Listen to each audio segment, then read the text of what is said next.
샬롬, 하나님과 동행하는 새벽기도회 달라스 임마누엘 교회 권성철 목사입니다.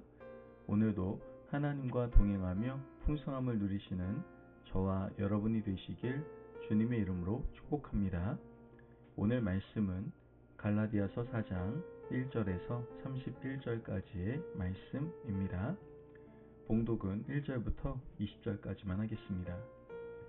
내가 또 말하노니 유업을 이을 자가 모든 것의 주인이나 어렸을 동안에는 종과 다름이 없어서 그 아버지가 정한 때까지 후견인과 청지기 아래에 있나니 이와 같이 우리도 어렸을 때에 이 세상의 초등학문 아래에 있어서 종노릇 하였더니 때가 차매 하나님이 그 아들을 보내사 여자에게서 나게 하시고 율법 아래에 나게 하신 것은 율법 아래에 있는 자들을 속량하시고 우리로 아들의 명분을 얻게 하려 하심이라. 너희가 아들이므로 하나님이 그 아들의 영을 우리 마음 가운데 보내사 아빠 아버지라 부르게 하셨느니라. 그러므로 내가 이후로는 종이 아니요 아들이니 아들이면 하나님으로 말미암아 유업을 받을 자니라. 그러나 너희가 그때에는 하나님을 알지 못하여 본질상 하나님이 아닌 자들에게 종노릇하였더니 이제는 너희가 하나님을 알 뿐 아니라 더욱이 하나님이 아신 바 되었거늘 어찌하여 다시 약하고 천박한 초등학문으로 돌아가서 다시 그들에게 종노릇하려 하느냐. 너희가 날과 달과 절기와 해를 삼가 지키니 내가 너희를 위하여 수고한 것이 헛될까 두려워하노라. 형제들아, 내가 너희와 같이 되었은즉 너희도 나와 같이 되기를 구하노라. 너희가 내게 해롭게 하지 아니하였느니라. 내가 처음에 육체의 약함으로 말미암아 너희에게 복음을 전한 것을 너희가 아는 바라. 너희를 시험하는 것이 내 육체에 있으되 이것을 너희가 업신여기지도 아니하며 버리지도 아니하고 오직 나를 하나님의 천사와 같이 또는 그리스도 예수와 같이 영접하였도다. 너희의 복이 지금 어디 있느냐?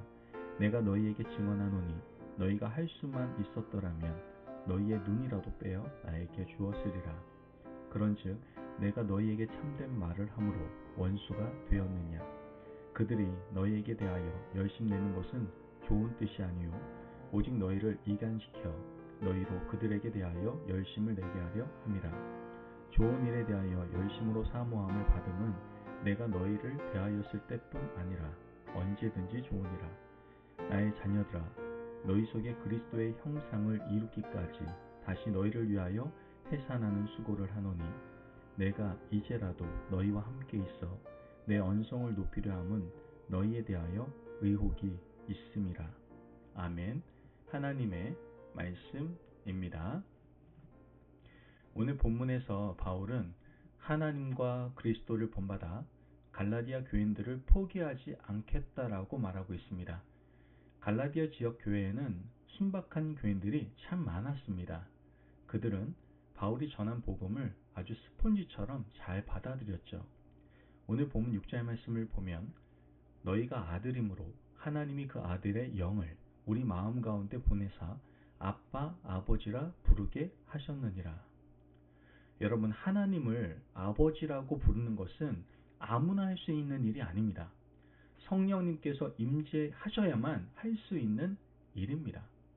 갈라디아 성도들은 바울이 전한 복음을 듣고 믿음이 생겼습니다. 그 믿음 위에 성령께서 역사하셨던 거죠. 그 결과 그들은 하나님을 아빠 아버지라 부르게 되었던 겁니다. 그들이 믿음의 반석 위에 굳게 서게 된 것이죠. 또한 그들은 성품도 아주 좋았습니다. 13절 말씀을 보면 내가 처음에 육체의 약함으로 말미암아 너희에게 복음을 전한 것을 너희가 아는 바라. 바울이 갈라디아에서 복음을 전할 때 육체가 쇠약했습니다.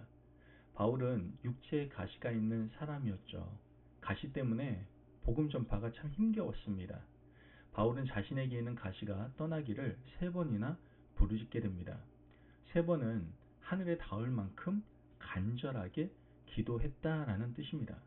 바울은 갈라디아 지역에서 목회할 때도 육체의 약함 때문에 복음 전파에 공경을 겪었습니다. 그런데 갈라디아 교인들은 바울의 육체의 약함을 탓하지 않았다라는 것이죠. 오히려 용납하고 따뜻한 손길로 품어 주었습니다.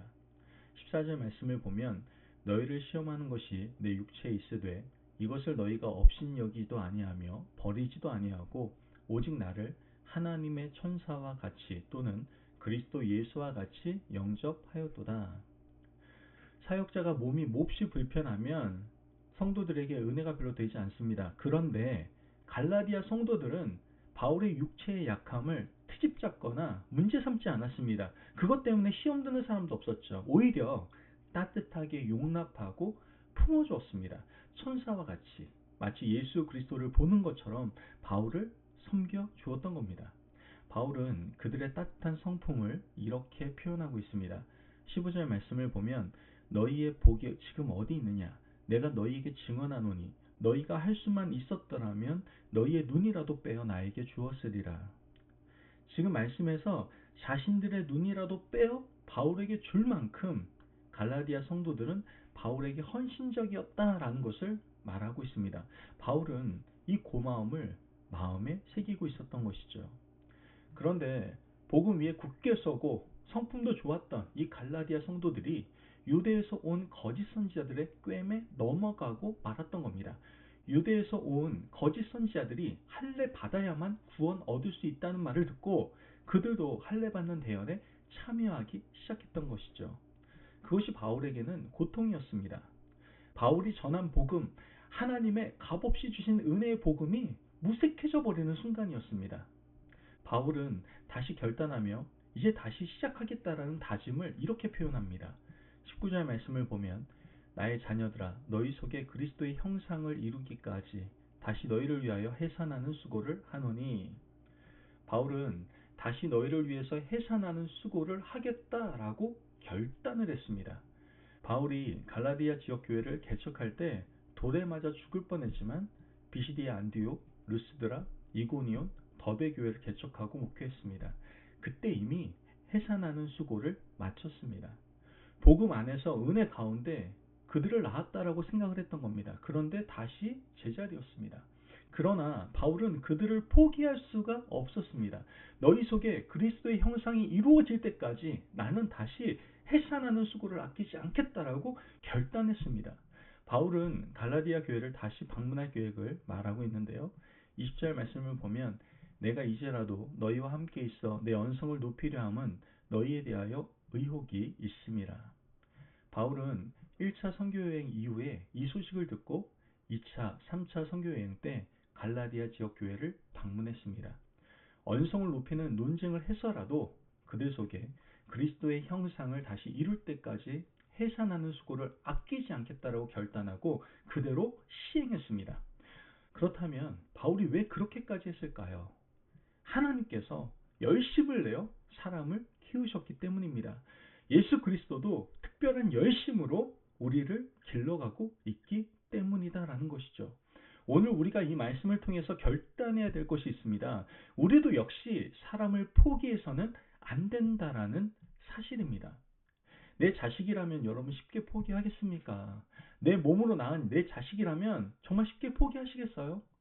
몇 번 전도해 보다가 안 되면 포기하는 것은 하나님의 마음이 아닙니다. 만약 하나님께서 나를 일찍 포기하셨더라면 우리는 지금 이 자리에 없었을 겁니다. 하나님의 열심이 나를 여기까지 인도했음을 믿고 우리도 그 은혜에 빚지고 사는 인생이라면 바울처럼 결단해야 되지 않겠습니까? 오늘 이 말씀을 들으면서 머릿속에 떠오르는 사람들이 있을 겁니다. 그분들의 이름을 부르며 기도하시기를 바랍니다.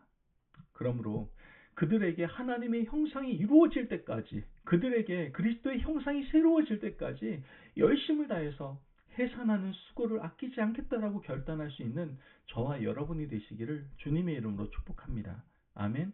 기도하겠습니다. 사랑이 많으신 하나님 감사합니다. 오늘도 우리에게 귀한 말씀에 은혜 허락하시니 감사합니다. 하나님, 우리가 바울처럼 해산하는 수고를 다할 수 있도록 인도하여 주옵소서. 단 한 명의 한 영혼이라도 포기하지 않고 하나님의 열심 우리 마음에 새기며 그 열심을 다할 수 있는 저희들 될 수 있도록 축복하여 주옵소서. 감사하며 예수님의 이름으로 기도합니다. 아멘. 오늘도 하나님과 동행하며 풍성함을 누리시는 저와 여러분이 되시길 주님의 이름으로 축복합니다. 여러분, 사람을 포기하지 않으시고 세우시는 하나님의 열심을 기억하시고 그 열심을 본받아서 오늘도 한 영혼을 향하여 열심을 내시는 하루가 되시기를 바랍니다. 말씀 안에 승리하십시오.